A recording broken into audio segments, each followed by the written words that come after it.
Am I the asshole for asking my sister where she got her babies from? Now, the title is weird, but this situation is also very weird. My sister, 25, has struggled with infertility problems for years. She and her husband got married at 16 and have been trying since they were 18. Doctors have basically told her she'll never have a baby. Also, my sister is extremely against infant adoption. Never mention it to her. She'll rant about it and how it should be banned for hours. Her husband was adopted as an infant, so I guess it comes from that. They have tried IVF in the past, which hasn't worked. And while they aren't totally against surrogacy, they aren't fans and they have stated multiple times they would never go that route. Anyways, 10 months ago, my sister posted an Instagram post welcoming her daughter into the world. Of course, we were all ecstatic initially. She was healthy, beautiful, and all around an amazing baby. For the first 3 months of her life, no one really noticed anything odd. I think we all assumed that my sister just kept her pregnancy a secret or something because she breastfeeds. We weren't aware you could lactate without giving birth. Then she started coming into her features. Now baby is very clearly ethnically something else. Facial features, even skin tone match neither of her parents. We are Mexicans and her husband is Ashkenazi. I'm sorry if I said that word wrong, but yeah, okay. Still, we didn't say anything because genetics can be weird. Assumed maybe she adopted and didn't want to go back on her previous statements. Except 4 months ago, it happened again, this time welcoming their son into the world, but she also added on that she herself was in her second trimester of pregnancy with their third, her first successful pregnancy. So this is getting really weird. A cousin asked if they finally adopted, at which point my sister got upset and reiterated that they would never. At this point, I'm really suspicious, so finally last week I asked her where the hell are the other two babies from? They clearly aren't hers. Son could maybe pass off because he looks like her husband, and if she's still spewing BS about adoption being trauma, then how the hell did she get them? She got really upset and her husband got pretty angry and they got up and left. My entire family is more or less backing me because we are really concerned about where the hell these kids are coming from. She has seemingly blocked most of us on her socials where she posts about her kids.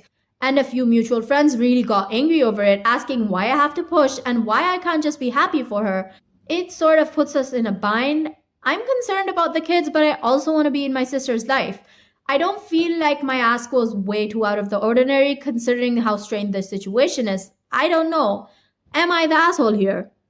Now, here's what the comments had to say. You're not the asshole, simply because of our previous stance and the fact that adoption and surrogacy takes years. I would be incredibly concerned about how and where they have found these children. It is a perfectly reasonable question to ask, of course. And why did they obtain their children if she was not pregnant with them? Which is certain with the second last one at least. There is a massive black market for forced surrogacy and kidnapped infants. And if there is a possibility, they have abused a surrogate and received a child in an illegal way. This should be investigated thoroughly. The fact that they have received 2 children in quick succession while also being pregnant with their third is so alarming. Most surrogacy agencies insist on time being taken between children. Adoptions are never that quick. And I wonder about the legality of these children given how strongly they have reacted. You probably have irreparably damaged that relationship, but frankly, I would rather be certain that the children are safe and legally theirs and sacrifice my relationship than to allow such a clearly suspect situation to continue. If there is something wrong, it needs to be resolved now, not later down the line. Okay, someone else said, what if it is worse than adopting? What if it's baby/child trafficking? I mean, come on. Does your sister really think your family is this stupid? Of course you'll have questions, and of course those kids will have questions someday as well. They especially will have a right to answers. OP replied, I don't think she'd do something like that. She'd spent years talking about how traumatic adoption is. I doubt she'd do something as severe as traffic. But then again, she isn't really leaving any other options open. So guys, tell me your thoughts on this story in the comments. If you are still watching, it would mean a lot if you could hit the like button and subscribe to my channel for more videos like this. Entitled Aunt Refuses to Discipline Her Children and Let Them Destroy My Room. So I'm 17 female and my aunt 34 and her husband 36 came down with their 4 kids. 3 female, 5 male, 8 female and 8 male. 3 days ago and are staying with my family until the weekend after Thanksgiving. I love my little cousins, but there are times when they can be rude, annoying, and just outright bratty.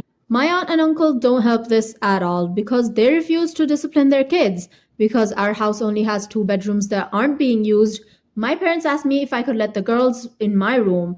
I said yes, but only if the girls follow 3 simple rules. Don't mess with anything on my desk, it's where all my school stuff is. Number 2, don't mess with my dresser, it's where I hide all the Christmas and birthday presents. Number 3, pick up after themselves, I am not their maid. My aunt agreed she would ask her kids to follow the rules. When they got here, I helped the girls set up their air mattresses and showed them where to put the dirty laundry and their toys. The first problem occurred the next day. I had left work for my schooling on my desk, so I didn't forget to give it to my mom so she could send it in for me to get my credit. I'm homeschooled, so it's important my work goes out on time so I don't get in trouble. I left to go eat breakfast, then run to the library so I could grab a book. And when I came back, I found out my cousins had taken my homework from my desk and started coloring on it instead of the coloring book. I got mad because my work had to go out the next day, and the only way I'd be able to do that if I worked all night to redo it. So I yelled at them and told them that they were not to mess with anything on my desk, and they were very, very naughty for not listening. They went crying to my aunt, who told me I was too harsh on them and that it was easily fixable. It's algebra, it's not easy at all. But I just sort of gave up and fixed it. The next day, it was worse. They threw books from my bookshelves on the floor and were stomping on them, and their toys were all over my floor. I again got mad, but this time I went to my mom and she told my aunt, who said they were just kids and that it was harmless. So she yet again didn't discipline them. The final straw for me was when they destroyed the little Christmas tree in my room trying to get to the candy canes and made the tree fall to the floor and the bulbs shatter on my floor. They got their hands and feet cut up from it. I was done. I just walked away. My aunt then yelled at me that I should have stopped them from messing with it. I wasn't even in the room and told me I was a terrible person. I told her it wasn't my fault her bratty little spawns don't follow rules and ended up getting hurt, and that it wouldn't happen if she just freaking disciplined them, and that she should be happy I didn't hit them for destroying my bedroom. She then went on to rant about how terrible my generation is, to which I said, I wonder why when people like you are the ones who raised us. At this point, my parents stepped in and told my aunt the girls will be sleeping with the boys until they leave or they can all go get a hotel. Now, here's what the people had to say. At least your parents stuck up for you. Someone else said, OMG, kick them out to a hotel the first time the little goblins do anything in your rooms. By the way, if possible, lock your doors at all times. If they get in afterwards, you can prove they're destructive ankle biters who don't deserve your family's hospitality. Stay your course and best of luck. Someone else said, I wish your aunt good luck in the future as she'll be seeing and hearing from the cops, other parents, and schools a lot. If these kids aren't taught right from wrong, they'll become self-centered, ego-driven, entitled nightmares. Okay, I definitely agree with this comment.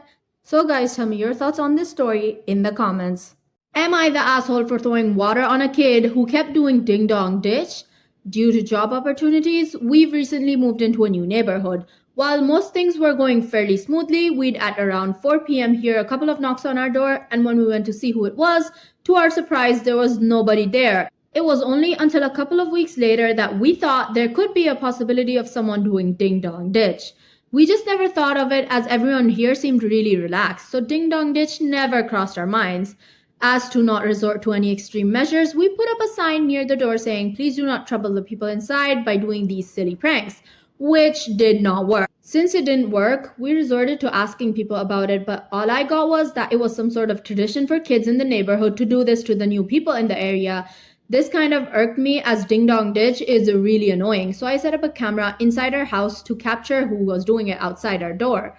After reviewing the footage multiple times, I was able to confirm it was some brat who was a couple meters away. I went to speak with his parents, but they laughed it off saying, kids will be kids. So I decided that I'd myself do something about it. Now after 3 days, this kid came back, but I was hiding behind an unlocked door with a large bucket of water.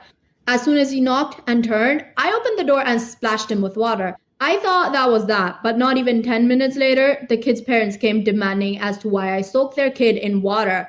I tried to justify my reasoning, but to no avail. I'm conflicted and feel like I'm an asshole, as I myself used a pretty petty way of getting that kid to stop annoying us. I would love to hear your opinions on this as well. Here's what the people had to say. You're definitely not the asshole. It's interesting that now the parents suddenly care about misconduct. They had a chance to address it and they didn't. Someone else said, and now the kid understands. If you're ever around, you find out. Someone else said, play stupid games, win stupid prizes. Now, someone else said, he definitely played a stupid game. Everybody knows you should never make a routine out of your crimes. Coming at the same time, 4 p.m., every time gets you caught. As this kid found out the hard way, he should have randomized his attacks. Ding dong ditched at different times of the day, occasionally at night, sometimes 3 times a day, and sometimes nothing for a week. Keep the victims walking on eggshells. Amateur. Someone else said, this kid should absolutely have a better grasp of the aspect of psychological manipulation by his age. Disgraceful. Someone else said, obviously, this stupid apple didn't fall far from the stupid tree. Now tell me your thoughts on this in the comments. Okay guys, that is all we have for today. If you did enjoy the video, make sure you leave a thumbs up as it really does help my channel a lot, and comment down below your thoughts or your favorite parts of the story.